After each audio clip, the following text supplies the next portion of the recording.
नमस्कार मंडळी, आजचा संध्याकाळचा जेवणाचा मेनू बघा. मी मोड आलेल्या मुगाची भाजी केली आणि डाळ केली. आणि आज दुसरं काय करायचं तोंडी लावायला मोठा प्रश्न. म्हणून भेंडी होती थोडी, त्या कुरकुरीत भेंडी. आता ती कुरकुरीत भेंडी करायची, भाजी नाही करायची, कुरकुरीत भेंडी करायची. हे बघा, अशी मी भेंडी कापून घेतले आणि त्याची कुरकुरीत कशी होईल ती तुम्हाला दाखवते.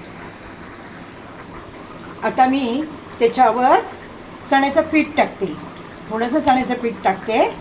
आणि आता मी त्यामध्ये थोडंसं चण्याचं पीठ घेते आणि थोडं तांदळाचं घेते. त्याच्यात हळद घेतली, थोडा घरगुती मसाला घेते,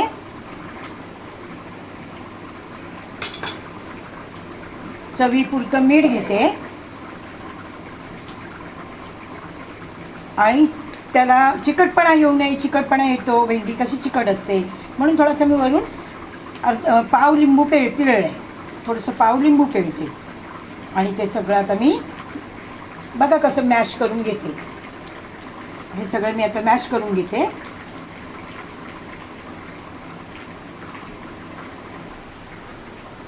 हे बघा, सगळं मी मिक्स करून घेतलं आहे, सगळं मॅच झालं आहे.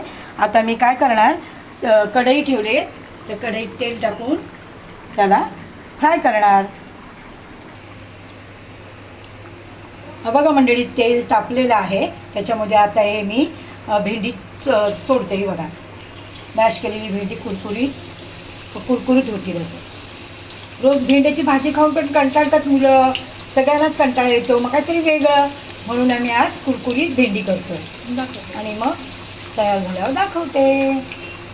कुरकुरीत भेंडी तयार. छान छान कुरकुरीत भेंडी बघा, सुंदर. तुम्ही पण करा आणि माझ्या चॅनलला सबस्क्राईब करा, मी आशा करते. जय हिंद, जय महाराष्ट्र.